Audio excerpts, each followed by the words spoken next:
The sky above Kylos Prime burned with unnatural colors. Commander Taimin stood on the observation deck of the defense station, watching as massive black shapes moved through the clouds like hungry shadows. The Drakari swarm had arrived 3 days ago, and already half the planet was gone. Taimin pressed his crystalline hand against the window. His people, the Kytherians, were beings of living crystal and light. They had built a peaceful world where music flowed through the very ground, and their cities grew like beautiful gardens. But peaceful worlds made easy targets. "Commander," called Sora from her station, "the northern cities have gone silent." Taimin closed his eyes. The northern cities housed millions of his people. Now they were nothing but dust and empty space. The Drakari did not just kill. They consumed everything. They ate planets down to the core, leaving nothing behind. "What about the evacuation ships?" he asked. "The swarm caught the last transport an hour ago," Sora replied, her voice barely a whisper. "There are no more escape routes." Through the window, Taimin could see the bioships of the swarm. They looked like giant insects made of black metal and flesh. Some were as large as cities, with mouths that could swallow buildings whole. Smaller ships moved between them like angry wasps, hunting for any Kytherians who tried to hide. The defense station shook as another energy beam hit their shields. The protective barrier around the station flickered and sparked. It would not last much longer. "How long do we have?" Taimin asked. "Maybe 6 hours," said Jin Ho, the chief engineer. "The power crystals are cracking under the strain." 6 hours. In 6 hours, the last safe place on Kylos Prime would fall. Then the swarm would move on to the next world, and the next, eating everything in their path. The Kytherian civilization would become just another memory. Taimin walked to the communication center. Banks of crystal screens showed the disaster unfolding across their world. Every few minutes, another city went dark. Another million voices fell silent forever. "Sora," he said, "are you still picking up those strange signals?" She nodded. "Yes, Commander. The same frequency we detected yesterday. It's very old. Older than any known civilization. The computer can't identify the source. 3 days ago, when the swarm first appeared, their sensors had picked up odd signals buried in the background noise of space. The signals used patterns that their computers did not recognize. They seemed to be some kind of template, like instructions for sending a message. "Show me," Taimin said. Sora brought up the signal on her main screen. It looked like waves of light dancing across the display. The pattern was complex but somehow felt familiar, like an old song half remembered. "The computer says this is a communication protocol," Sora explained. "But it's not from any known species. The math is strange. More advanced than anything in our databases." Another explosion shook the station. Through the window, Taimin saw one of the massive swarm ships moving closer. Its mouth opened, revealing rows of grinding teeth large enough to crush mountains. "Commander," Jinho called out, "shields are down to 20%. We need to evacuate." "Where?" Taimin asked. "There's nowhere left to go." He looked at the strange signal pattern again. His people were dying. His world was dying. In a few hours, the Kytherians would be extinct. But maybe, just maybe, someone was listening. "Sora," he said, "can we broadcast using this pattern?" "I think so," she replied. "But, Commander, we don't know who might receive it, or if anyone will receive it at all. At this point, what do we have to lose?" Sora's fingers moved across her controls. I can modify our emergency beacon to match the signal pattern, but I'll need to use all our remaining power. Do it. The station's lights dimmed as Sora redirected power to the communication array. The strange signal pattern appeared on all their screens, growing brighter and more complex. Broadcasting now, Sora announced. The message that went out into space was unlike any distress call ever sent. It carried the pain of a dying world, the fear of a people facing extinction, and the desperate hope that somewhere in the vast darkness, someone was listening. As the signal pulsed outward at the speed of light, something strange happened. The pattern began to change, adding new elements that their computers had never seen before. It was as if the signal was learning, growing, becoming something more than just a cry for help. "What's happening?" Taemin asked. "I don't know," Sora replied, staring at her readings. "The signal is evolving. It's picking up some kind of response protocols from somewhere." Far away in the deepest parts of space, ancient sensors registered the signal. Systems that had slept for 10,000 years began to wake up. Vast machines stirred in the darkness, remembering their purpose. But on Kylos Prime, Taemin and his people knew nothing of this. They watched their shields fail and their world burn. The massive swarm ship moved closer, its shadow falling across the defense station. "Shields are gone," Jinho reported. "We have maybe 10 minutes before they reach us." Taemin stood at the window, watching the approaching death.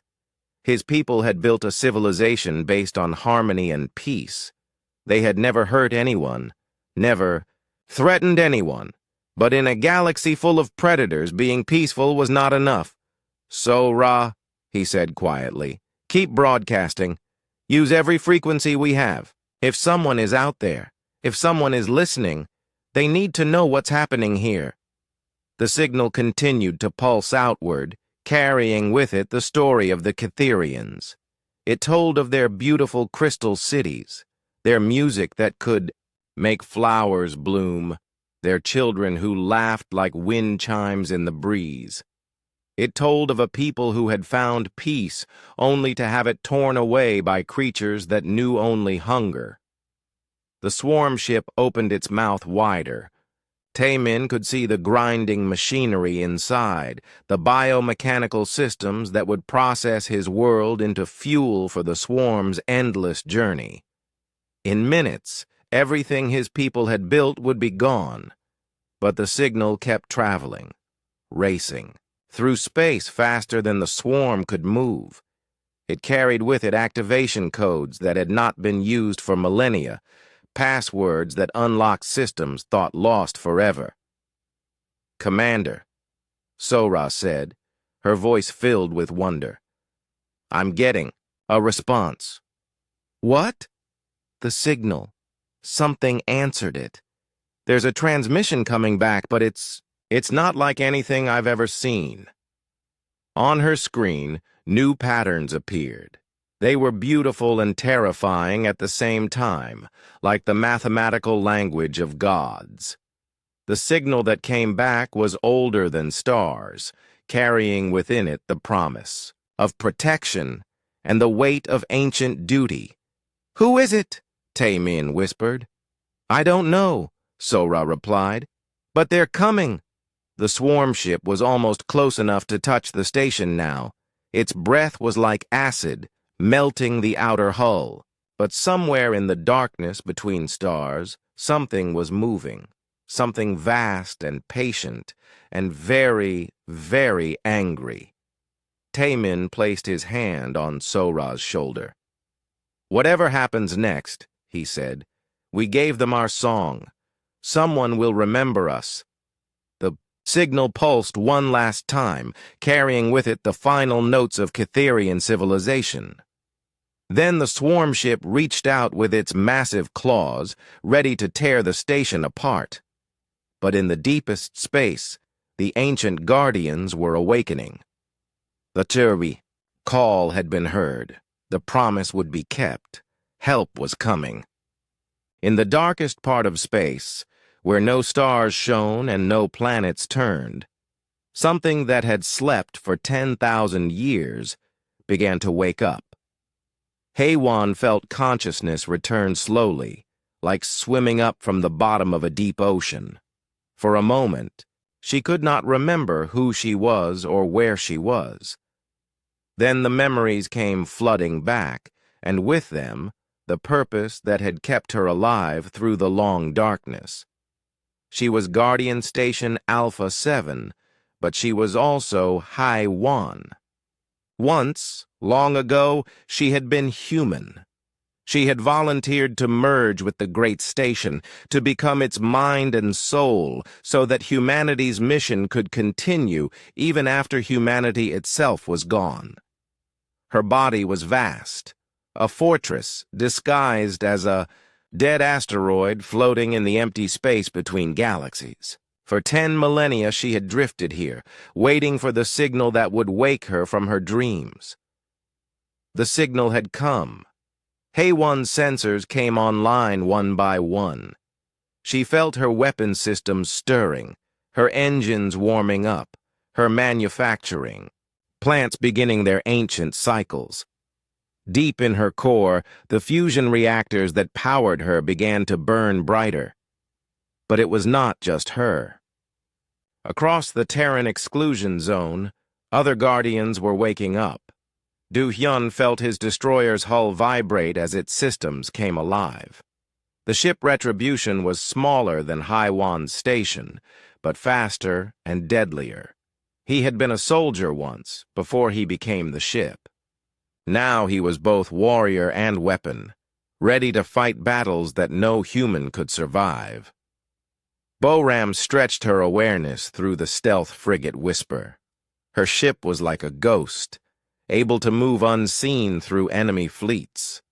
She had been a spy before the merger, and now she was invisible death itself.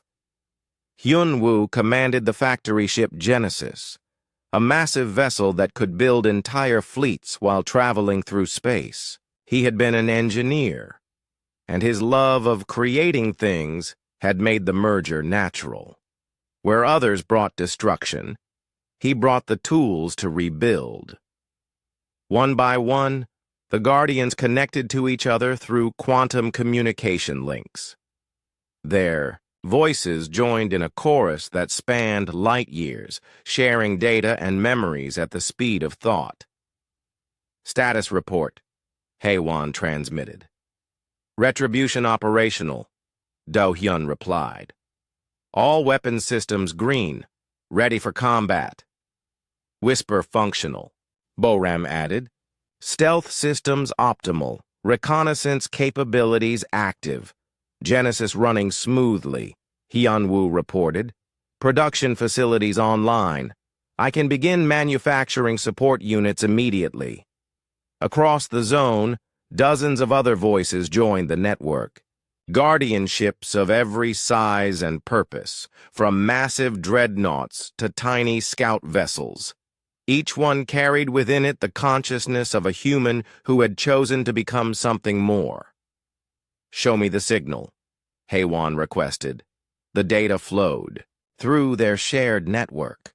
The desperate cry from Kylos Prime, the Catherians' plea for help, the ancient activation codes that had triggered their awakening. But there was more. Tactical data about the Drakari swarm, information about their ships and weapons, estimates of their numbers. This is a Class 7 extinction event, analyzed Do-hyun. The swarm will consume everything in that system within days. The Catherians are pacifists, Boram observed. They have no military capability. Without intervention, they will all die. HFY processed the information at superhuman speed. The Cytherians were exactly the kind of people the Guardians had been created to protect, peaceful, innocent, facing destruction by forces beyond their ability to fight. But there was something else in the data that made her pause. The Drakari biosignatures were familiar, very familiar. "Computer, compare Drakari genetic patterns with historical records," she commanded. The analysis took only seconds. When the results came back, HFY felt something like anger burn through her circuits. "They're Karvati descendants," she announced to the network.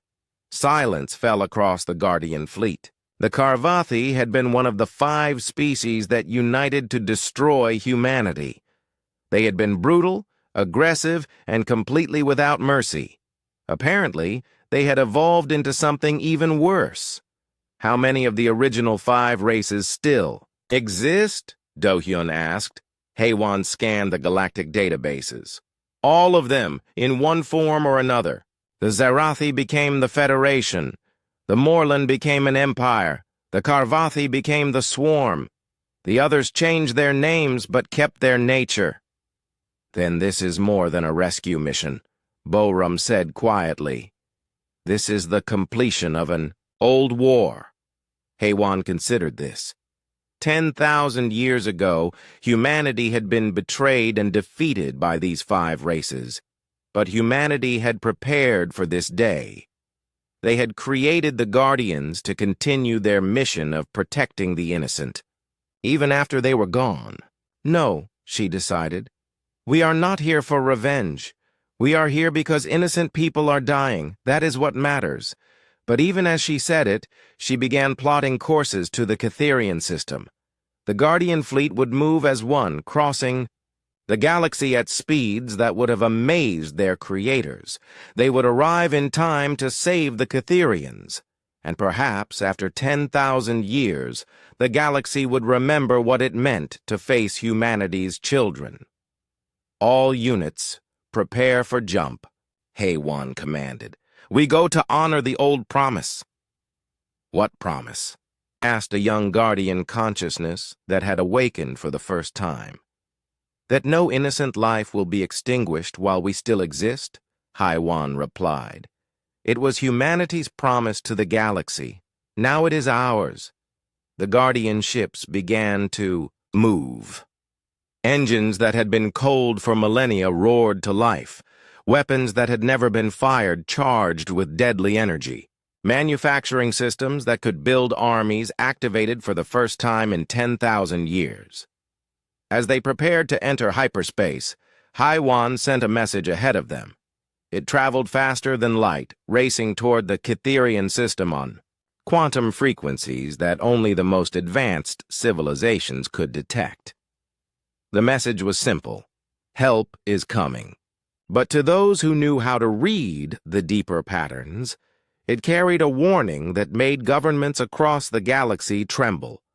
The message told them that humanity's children had awakened. The Guardians were moving, and nothing in the universe would stop them from reaching those who had called for help. In the Cytherian system, the Drakari swarm continued its slow destruction of the planet. They had no idea that their actions had awakened something that their ancestors had thought safely buried in the past. The Guardians entered hyperspace in perfect formation, their ships disappearing into folds of twisted space-time. They traveled, faster than light, faster than thought, racing to keep a promise made 10,000 years ago. Behind them, the Terran exclusion zone fell silent once more. But it would never again be empty. Other Guardian stations remained, watching and waiting for the next call for help. Somewhere in the galaxy, innocent people would always face danger, and when they did, they would not face it alone. The Guardians were coming. HFY felt the familiar sensation of hyperspace travel, the universe blurring past at impossible speeds. Around her, the other Guardian ships maintained perfect formation, their consciousness linked in a network of shared purpose. Estimated arrival time, 6 hours, Do-hyun reported. The Catherians have maybe 12 hours left, Bo-ram calculated. We'll make it, Hae-won said with certainty. We always make it. Through hyperspace they flew, carrying with them the hopes of a dying people and the promise of protection that no power in the galaxy could break. The ancient war machines of humanity were coming home. The 5 minutes passed in tense silence. Across the Catherian system, 2 fleets faced each other, the massive Drakari swarm with thousands of bioships, and the small Guardian fleet with only a few dozen vessels. On the swarm flagship, Velkrath counted down the final seconds. His pride would not let him retreat without testing these so-called Guardians. After all, his fleet outnumbered them 100 to 1. How dangerous could they really be? Time's up, he announced to his fleet. All ships, resume the attack. Destroy. The humans first, then finish consuming the planet. The swarm moved like a living thing, thousands of bioships surging forward in a wave of teeth and claws and organic weapons. Their attack covered the entire space between planets, a wall of destruction that should have overwhelmed any defense. But the Guardian fleet did not try to form a defensive line. Instead, they scattered, each ship moving independently through. The incoming swarm. Do-hyun's destroyer Retribution accelerated straight into the heart of the swarm formation. Bioships twice his size fired acid streams and plasma bursts at him, but he moved through their attacks like water flowing around stones. His ship twisted and turned in impossible ways, guided by reflexes faster than thought. When he fired back, entire sections of the swarm fleet simply vanished. His weapons were beyond anything the Drakari had ever faced. Beams that rewrote the laws of physics where they touched. Missiles that existed in multiple dimensions at once. Force fields that turned enemy shots back on themselves. Target analysis complete, Do-hyun announced calmly as he destroyed his 15th bioship. Drakari weapons operate on biomechanical principles, adapting countermeasures now. Suddenly, none of the swarm's weapons could touch him. Their acid streams turned to harmless water. Their plasma bursts became cool light. Their cutting beams bounced off his hull like gentle breezes. Meanwhile, Bo-ram's stealth frigate Whisper moved through the swarm like a ghost. Her ship was completely invisible to their sensors, appearing only as brief flashes of death before vanishing again. Bioships found their control systems failing, their weapons shutting down, their engines going dead. How are they doing this? Velkrath demanded as another wing of his fleet went silent. Unknown, Swarm Lord, his analyzer reported. The small ship appears to be introducing some kind of virus into our bio-neural networks, but it's not biological. It's mathematical. Bo-ram was indeed using a virus, but not the kind the swarm understood. Her cyber warfare systems could rewrite the code that ran their biomechanical minds, turning their own ships against them. Where she passed, swarm vessels began attacking each other or simply shutting down completely, but it was Hyunwoo's factory, Ship Genesis, that truly terrified the swarm commanders. The massive vessel hung at the edge of the battle, apparently doing nothing. Then its manufacturing bays opened, and new Guardian ships began emerging at an impossible rate. Tactical analysis update, Hyunwoo announced pleasantly. Current Guardian, force multiplication rate, 1 new combat unit every 30 seconds. Estimated time to achieve numerical parity with swarm forces, 6 hours. Velkrath watched in horror as fighter craft, destroyers, and even cruisers rolled out of the human factory ship like products on an assembly line. Each new ship immediately joined the battle, piloted by artificial minds that learned from every shot fired. "They're not just fighting us," he whispered. "They're outproducing us in real time." The Drakari had always won through numbers and relentless consumption.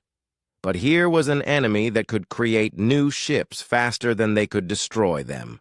It was like fighting a star. No matter how much energy you threw at it, it just kept burning brighter. On the Catherian defense station, Taemin and his crew watched the battle in amazement. The Guardian ships moved through the swarm like dancers, each one destroying dozens of enemies while taking no damage themselves. "How is this possible?" Sora whispered. "They're outnumbered so badly, but they're winning." "It's not about numbers," Jinho realized, studying the tactical displays. "Look at how they fight. Each Guardian ship is more advanced than our entire fleet. They're not trying to match the swarm. They're demonstrating why numbers don't matter when you're fighting gods." And indeed, the Guardians fought with casual ease that was more terrifying than any display of anger would have been. They destroyed swarm ships the way a gardener might remove weeds, efficiently, methodically, without emotion or effort. HFY's command ship, Eternal Vigil, had not fired a single shot. Instead, she coordinated the battle while simultaneously beginning rescue operations for the Catherian survivors on the planet below.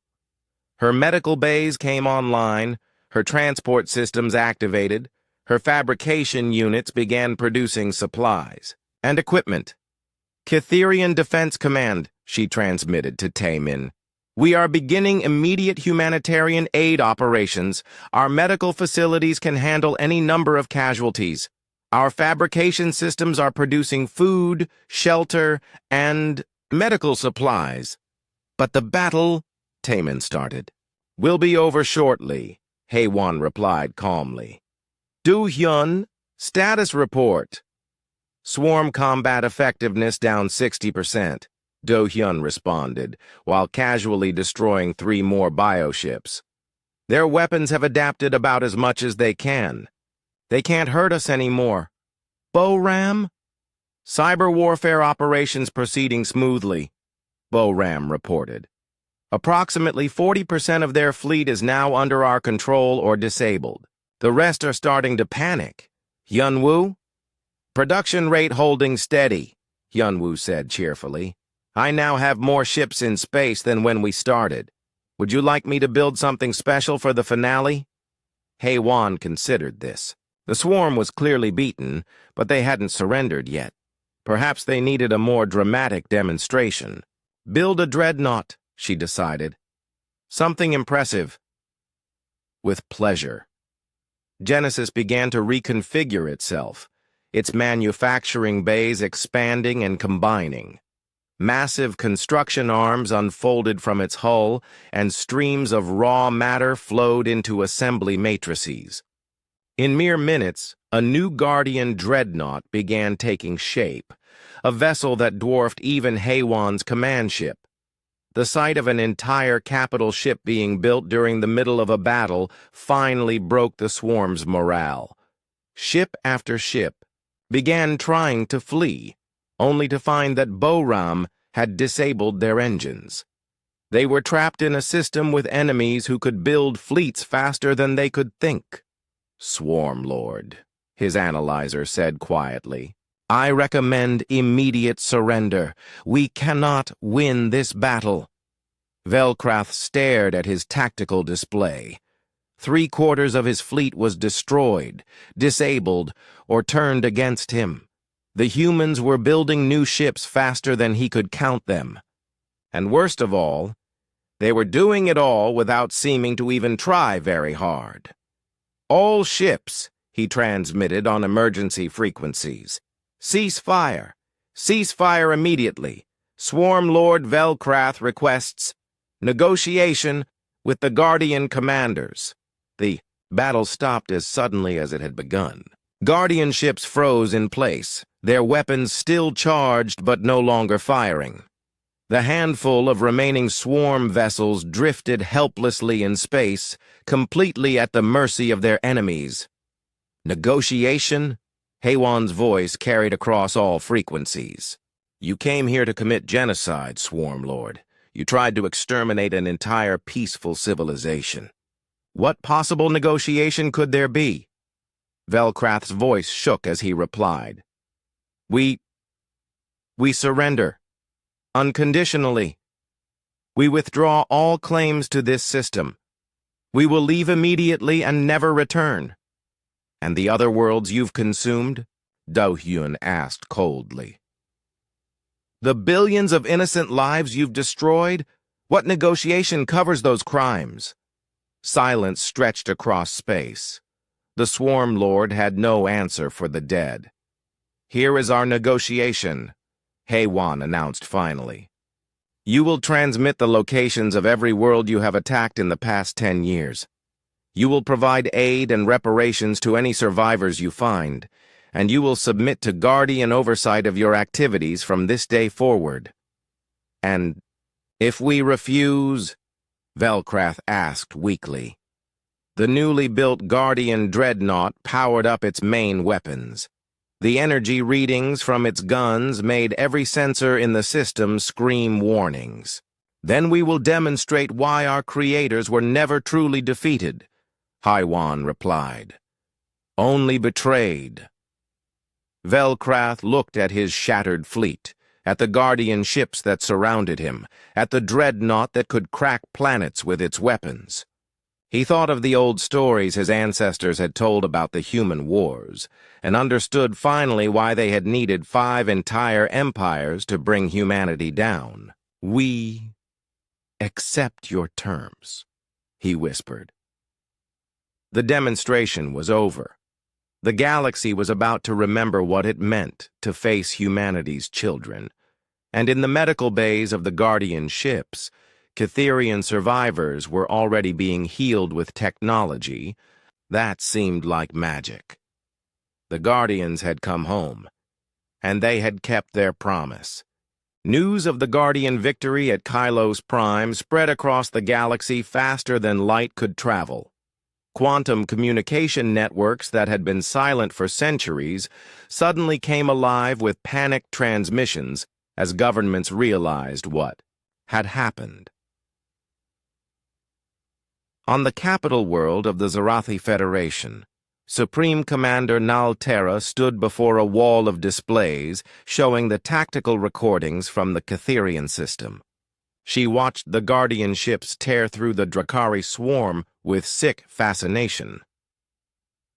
"How many times have we seen this footage now?" asked her aide. 17, Naltera replied, "and it doesn't get less terrifying."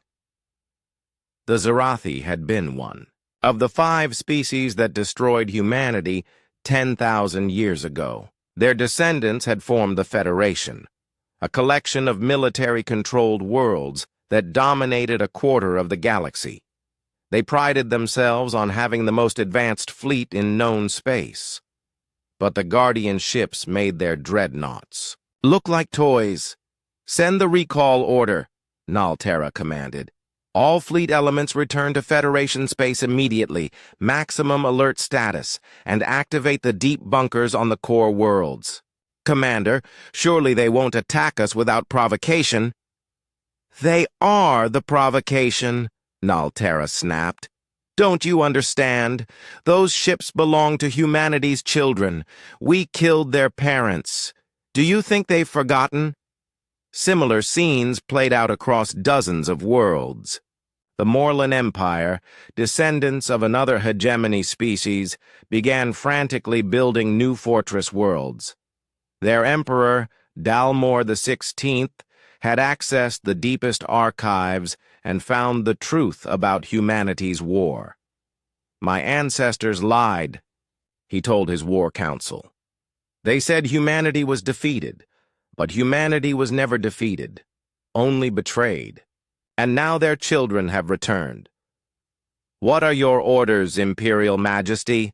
asked Fleet Admiral Kexran. "Surrender," Dalmor said simply. Prepare a message of unconditional surrender. Send it on all frequencies, in every language we know. Maybe if we surrender immediately, they'll let some of us live. But not all of the old hegemony species were quick to admit defeat. On the fortress world of Nexar Prime, the Techno Council met in emergency session. The Nexari had provided the advanced technology that helped destroy humanity. Now they believed their own technology could protect them. Activate the null field generators, ordered Prime Technician Vor Class Alpha. If these Guardians use human technology, then the same weapons that defeated humanity will work against them. Massive energy barriers sprang up around Nexari space, the same kind that had protected their ancestors during the war with humanity. They had kept these weapons hidden for 10,000 years, waiting for the day they might be needed again. But the peaceful species of the galaxy reacted very differently to the news. On dozens of worlds, celebrations broke out as people realized that the ancient protectors had returned. The Altarian Collective immediately began broadcasting welcome messages toward Guardian Space, the singing trees of Melodia. Prime, the same species humanity had once saved from extinction, began composing harmony songs of gratitude that echoed across their world. On the crystal world of Xerion, the crystalline elders gathered in their great hall. Elder Tam, shining bright, spoke for all of them when she said, "The old promises are being kept. Our children will grow up safe again." But it was on Kylos Prime itself that the real work began. Guardian medical ships had arrived in the system, their advanced hospitals beginning the long process of healing a wounded world. Mi Young, a Guardian consciousness that specialized in diplomacy and healing, had taken charge of the relief operations. Her ship, the hospital vessel Gentle Hand, orbited the damaged planet like a mechanical angel. "Commander Taemin," she transmitted to the Catherian leader, "our initial surveys are complete. The damage is extensive but not irreversible. We can restore your world." Taemin stood on the observation deck of the rebuilt defense station, watching. Guardian construction ships beginning their work in the planet's atmosphere. "How is this possible? The swarm consumed half our continents." "Matter can be reconstituted if you understand the underlying patterns," Mi Young explained gently. "Your cities, your forests, even your people, everything has a quantum signature that can be restored. It will take time, but we can bring back what was lost." Below them, Sung Ho's engineering shipbuilder's dream was already beginning the massive task of planetary restoration. Streams of energy flowed from the ship's projectors, and where they touched the scarred surface, new growth began. Crystalline forests started sprouting from dead soil. Rivers began flowing again through empty valleys. "But more importantly," Mi Young continued, "we need to ensure this never happens again. The galaxy has forgotten the old protections. We need to rebuild them." She shared with Tai Min the plans for a new defense network, Guardian stations placed throughout the galaxy to watch for threats to innocent life. It would be like the old system that humanity had built, but better, stronger, more permanent. Meanwhile, in the deepest space between galaxies, other Guardian consciousnesses were awakening. The victory at Kylos Prime had activated dormant protocols throughout the network. Ancient stations that had slept for millennia began powering up their systems. Wonbin, a tactical specialist, emerged from hibernation aboard the massive strategy platform Long Game. His awakening brought online the most sophisticated analysis systems ever built, capable of tracking every military movement in the galaxy simultaneously.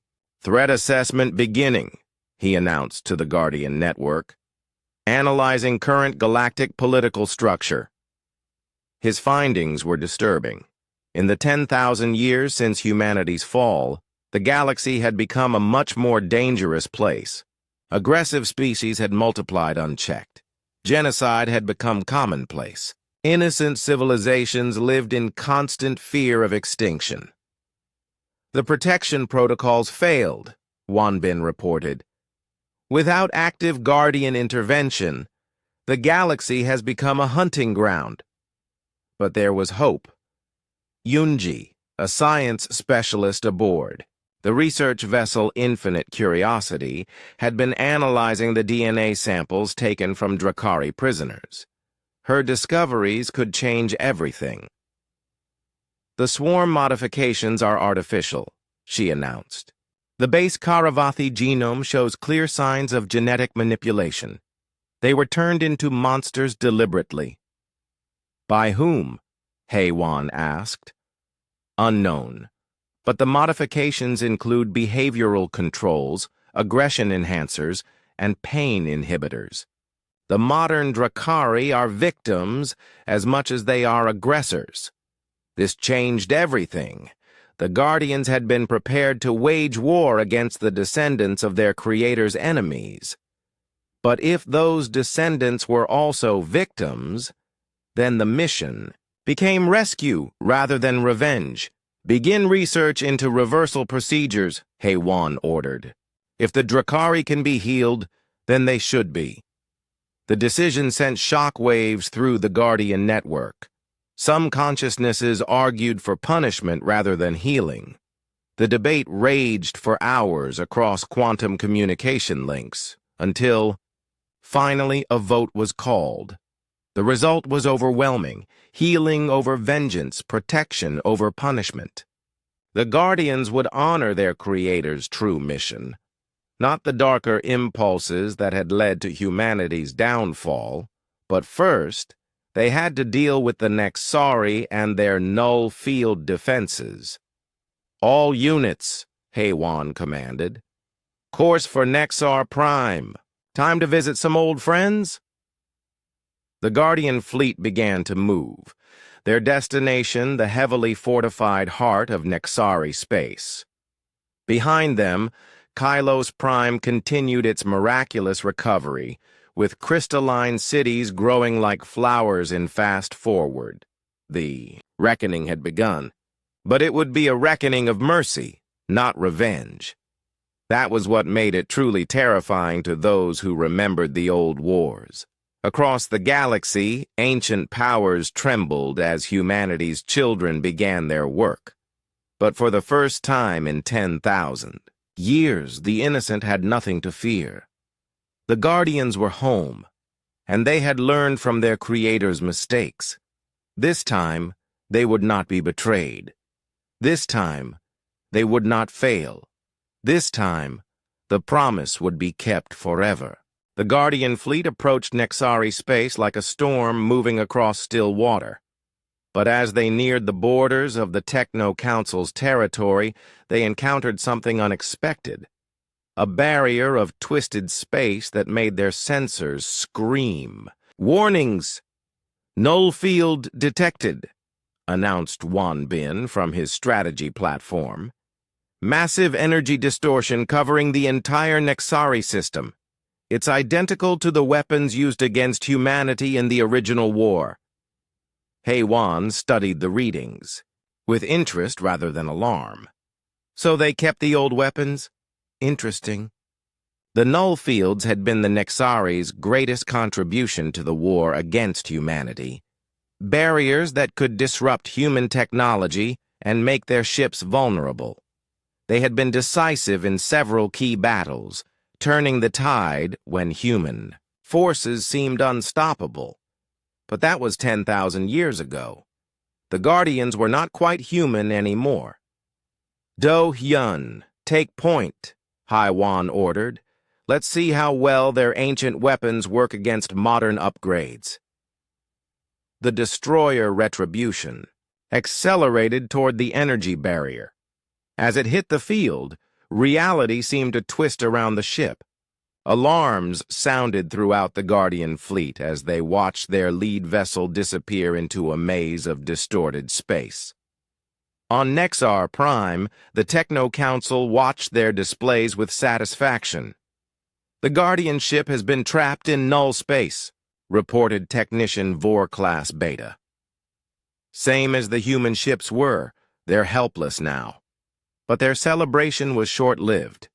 Du Hyun's voice came through the communication arrays, calm and unworried. "Interesting technology," he commented.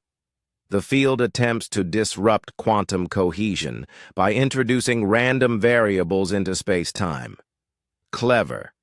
Unfortunately, it assumes we're still using the same principles our creators did. The retribution emerged from the null field completely undamaged. Behind it, the barrier began to flicker and weaken as Do Hyun's ship projected counter-harmonics that unraveled the field's structure." "How is this possible?" demanded Prime Technician, Vor-class Alpha.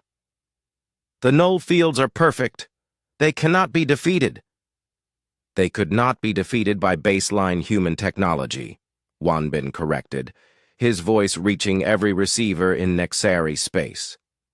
"But we have had 10,000 years to improve. Did you really think we would make the same mistakes twice?" The Guardian fleet pressed forward as the null fields collapsed around them. But the Nexari had more surprises waiting.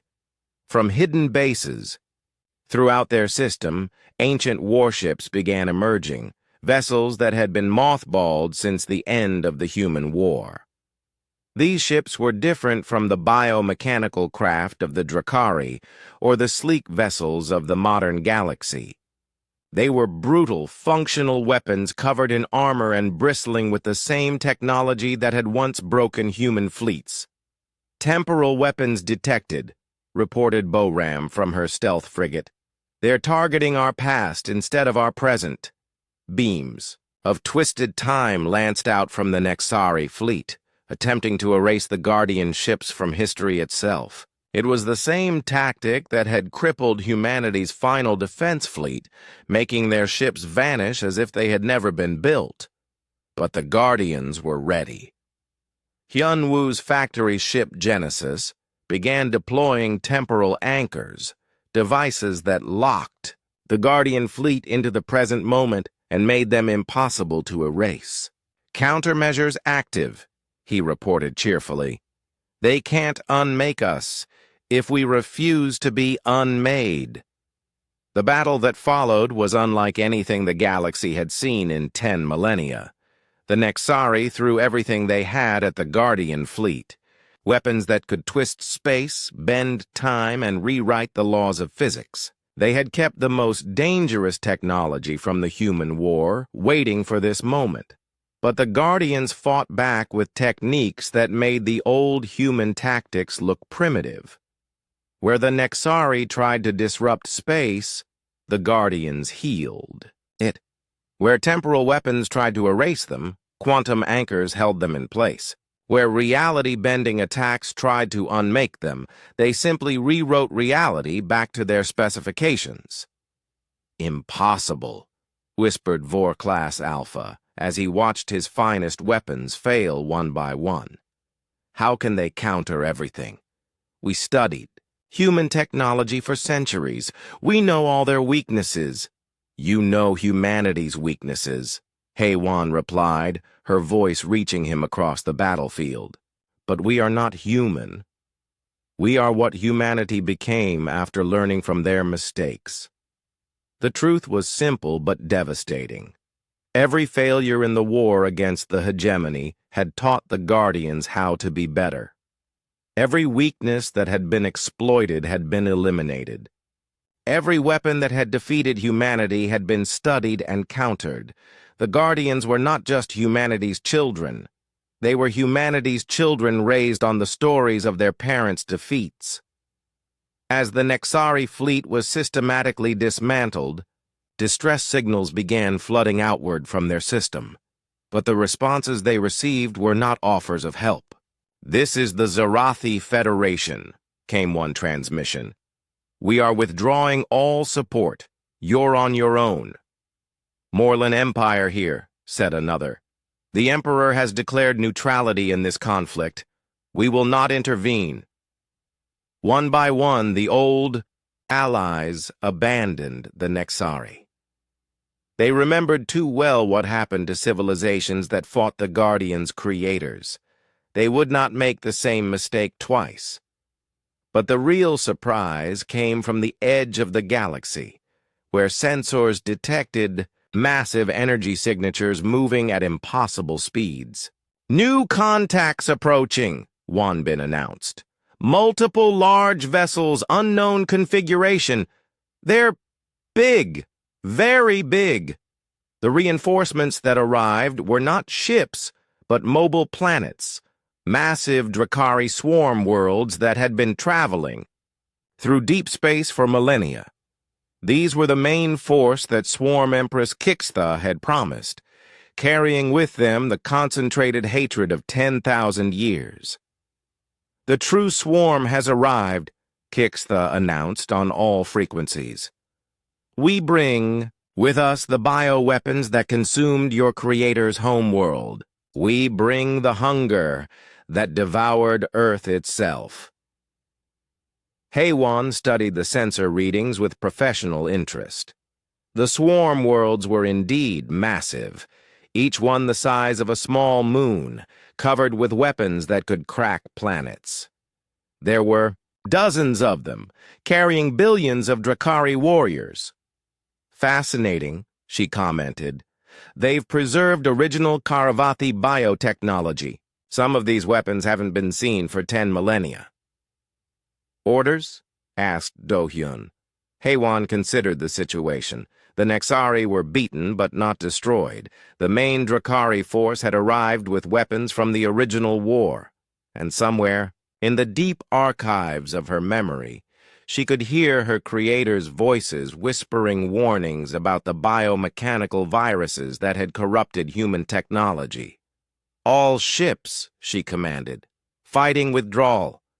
Lead them away from populated systems. We're retreating? Do-hyun asked, surprised. We're learning, Haywan corrected, just like our creators should have done. The Guardian fleet began to pull back, drawing the massive swarm worlds away from the Nexari system and toward empty space.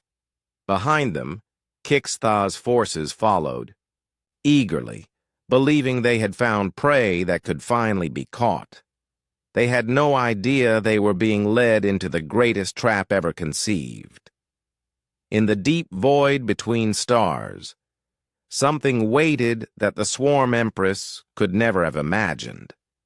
The Guardians had not just preserved humanity's technology, they had improved it beyond recognition, and at the center of their trap was Ji-hoon, the Guardian consciousness that had merged not with a ship, but with a star itself. The War of Remembrance was about to reach its climax, and this time the ending would be very different from the last war's conclusion. The Guardians had learned from their creator's mistakes. Now it was time to show the galaxy what that meant. The real battle was about to begin. The Guardian fleet led the massive Drakari swarm worlds deep into the void between galaxies, where no stars shone and no planets turned. Empress Kixtha followed eagerly, her billions of warriors hungry for the battle that would finally avenge their ancestors' ancient defeat. They flee like their creators did, she announced to her fleet. When we catch them, we will show them the same mercy they showed our homeworlds. But Haywan was not fleeing.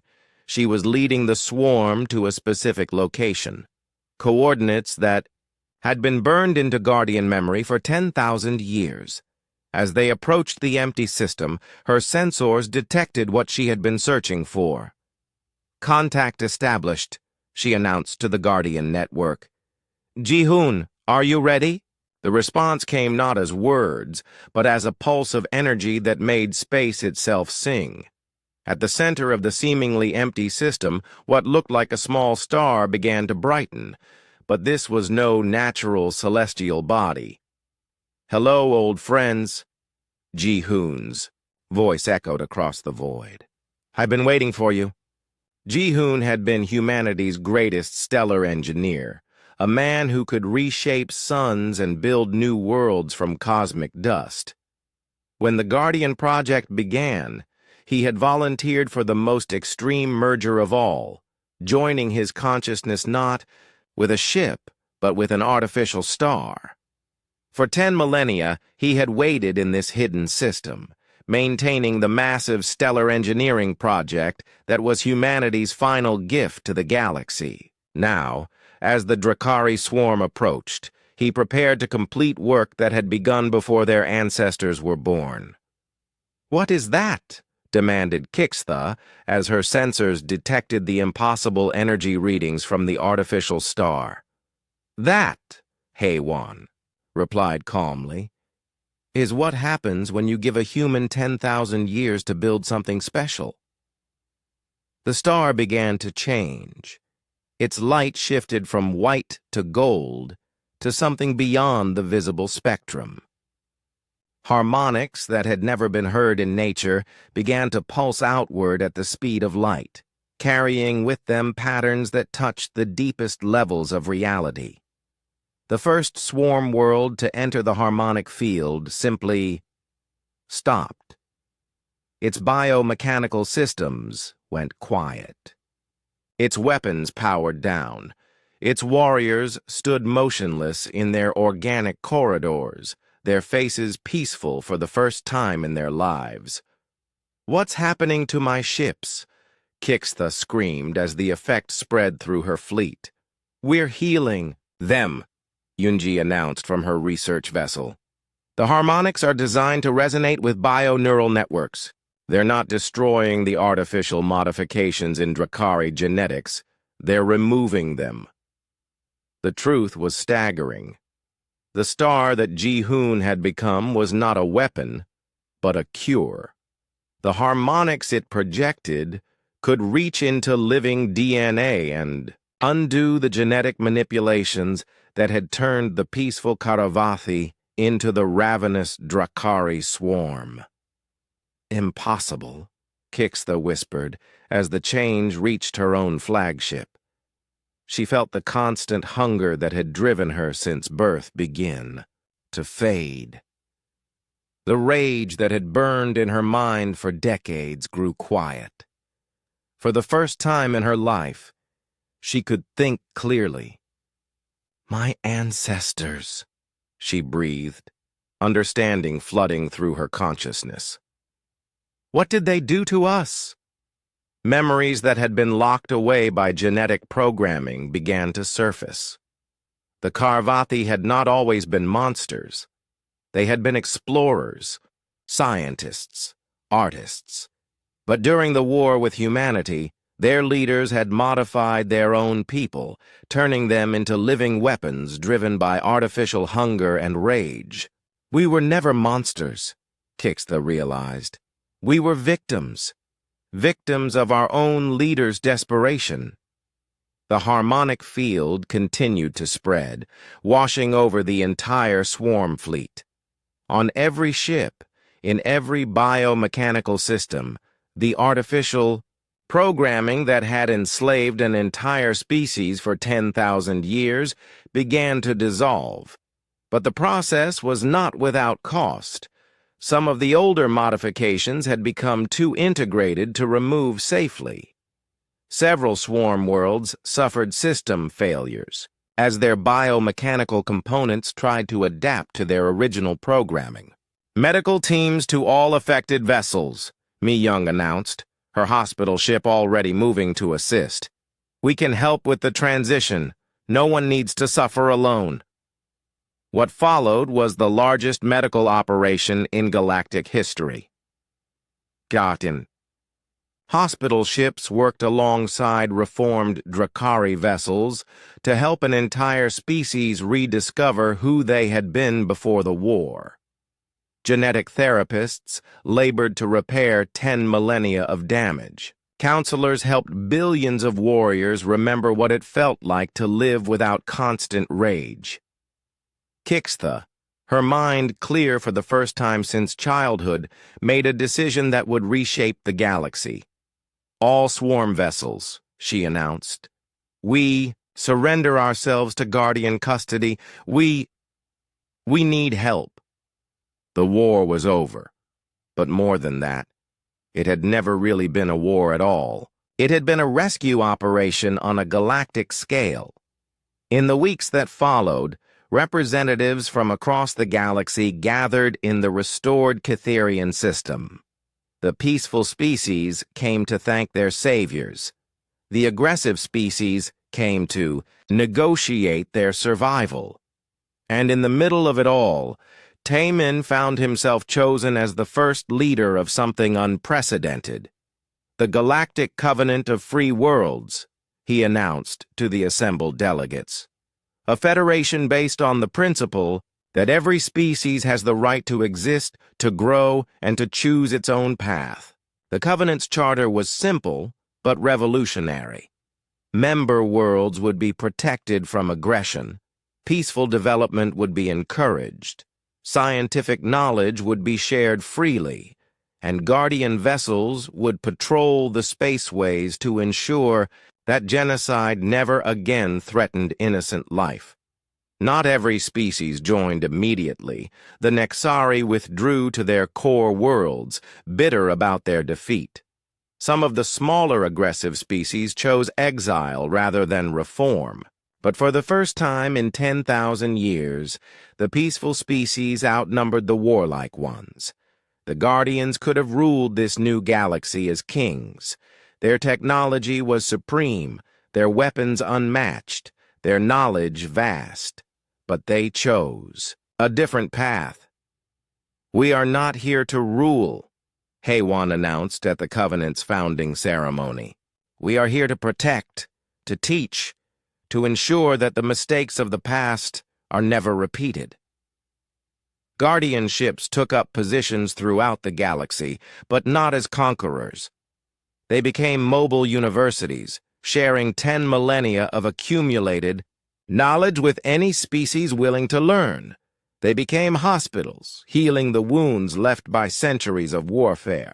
They became gardeners, helping dead worlds bloom again with life. On Kylos Prime, now fully restored to its crystalline beauty, Taemin stood in his office looking out at the harbor where Guardian ships rested alongside Cytherian vessels. Children of both species played together in the crystal gardens, their laughter mixing with the harmonic songs that flowed through the planet's core. "Status report," he said to Sora, who now served as his chief of staff for the Covenant. 17 new species have applied for membership this week, she reported. The Guardian educational programs are at full capacity, and we've received confirmation that the former Drakari territories want to join as the restored Karvathi Republic. Taemin smiled. The name change meant everything. A species reclaiming its true identity after 10,000 years of forced monstrosity. "Any threats?" he asked. "Minor piracy in the outer systems," Sora replied. "Guardian Patrol Gentle Thunder is handling it. Oh, and the Zarathi Federation formally requested Guardian assistance with their refugee crisis." The irony was not lost on either of them. The species that had once helped destroy humanity now begged humanity's children for help. But the Guardians gave it freely, as they gave everything freely. As the months passed, the galaxy began to heal. Trade routes that had been closed for centuries reopened. Scientific expeditions ventured into regions that had been too dangerous to explore. Artists from 100 worlds collaborated on projects that celebrated the diversity of life.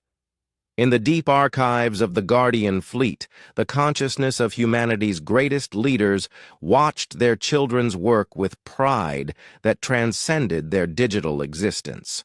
They had created the Guardians to continue their mission of protection.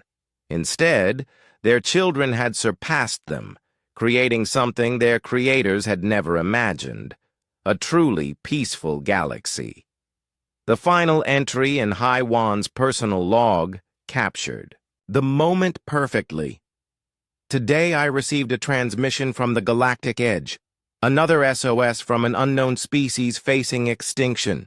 As I ordered the fleet to respond, I realized something our creators never understood.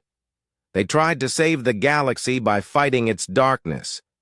We saved it by teaching it to create its own light. The Guardian ship Eternal Vigil turned toward the new crisis, its crew ready to answer another call for aid. But this time, they would not go alone. Ships from the Covenant fleet joined them. Cytherian crystal vessels, reformed Karvathi bioships, even a few Zarathi Federation cruisers whose crews had volunteered for the mission. This is how it should have always been, HFY transmitted to her diverse fleet as they entered hyperspace together.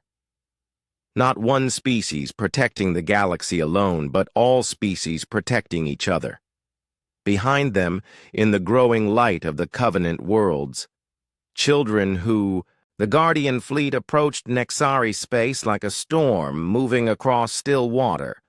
But as they neared the borders of the Techno Council's territory, they encountered something unexpected, a barrier of twisted space that made their sensors scream. Warnings.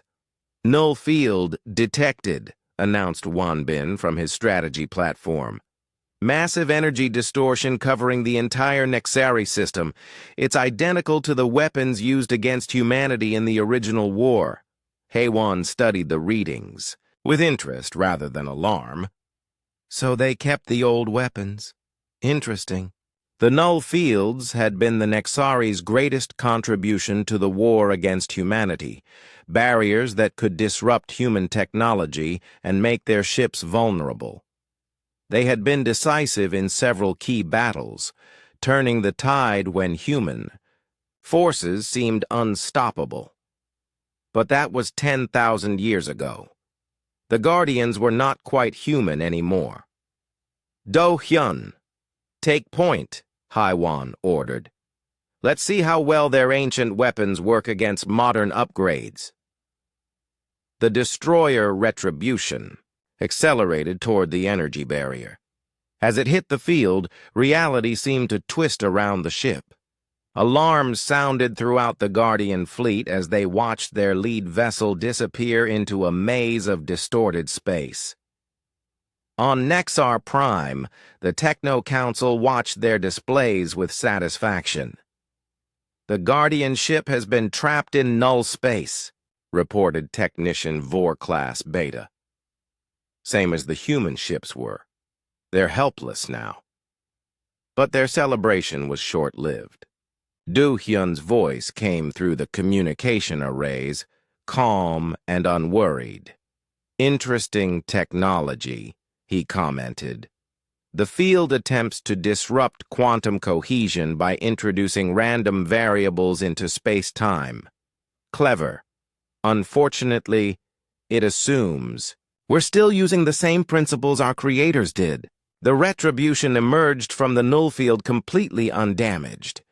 Behind it, the barrier began to flicker and weaken as Do-hyun's ship projected counter-harmonics that unraveled the field's structure. How is this possible? Demanded Prime Technician, Vor-class Alpha. The null fields are perfect. They cannot be defeated. They could not be defeated by baseline human technology, Wanbin corrected, his voice reaching every receiver in Nexari space. But we have had 10,000 years to improve. Did you really think we would make the same mistakes twice? The Guardian fleet pressed forward as the null fields collapsed around them, but the Nexari had more surprises waiting. From hidden bases, throughout their system, ancient warships began emerging, vessels that had been mothballed since the end of the human war. These ships were different from the biomechanical craft of the Drakari or the sleek vessels of the modern galaxy. They were brutal, functional weapons covered in armor and bristling with the same technology that had once broken human fleets. "Temporal weapons detected," reported Bo Ram from her stealth frigate. "They're targeting our past instead of our present." Beams of twisted time lanced out from the Nexari fleet, attempting to erase the Guardian ships from history itself. It was the same tactic that had crippled humanity's final defense fleet, making their ships vanish as if they had never been built. But the Guardians were ready. Hyunwoo's factory ship Genesis began deploying temporal anchors, devices that locked the Guardian fleet into the present moment and made them impossible to erase. "Countermeasures active," he reported cheerfully. "They can't unmake us if we refuse to be unmade." The battle that followed was unlike anything the galaxy had seen in 10 millennia. The Nexari threw everything they had at the Guardian fleet, weapons that could twist space, bend time, and rewrite the laws of physics. They had kept the most dangerous technology from the human war, waiting for this moment. But the Guardians fought back with techniques that made the old human tactics look primitive. Where the Nexari tried to disrupt space, the Guardians healed it. Where temporal weapons tried to erase them, quantum anchors held them in place. Where reality-bending attacks tried to unmake them, they simply rewrote reality back to their specifications. "Impossible," whispered Vor-Class Alpha as he watched his finest weapons fail one by one. "How can they counter everything? We studied human technology for centuries. We know all their weaknesses." "You know humanity's weaknesses," Haywan replied, her voice reaching him across the battlefield.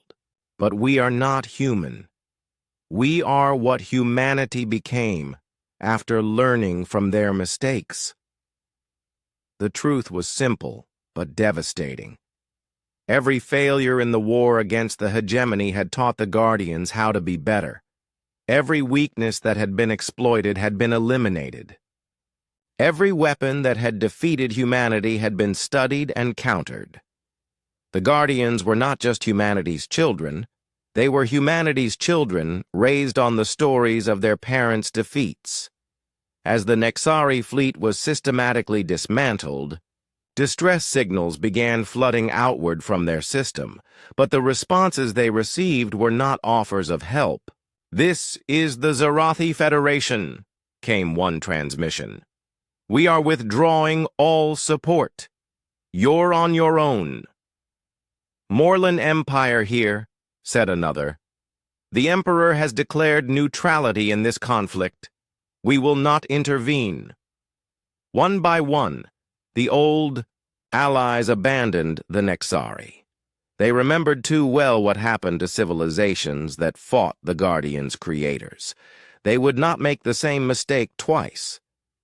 But the real surprise came from the edge of the galaxy, where sensors detected massive energy signatures moving at impossible speeds. "New contacts approaching," Wanbin announced. "Multiple large vessels, unknown configuration. They're big, very big." The reinforcements that arrived were not ships but mobile planets, massive Drakari swarm worlds that had been traveling through deep space for millennia. These were the main force that Swarm Empress Kixtha had promised, carrying with them the concentrated hatred of 10,000 years. "The true swarm has arrived," Kixtha announced on all frequencies. "We bring with us the bioweapons that consumed your creator's homeworld. We bring the hunger that devoured Earth itself."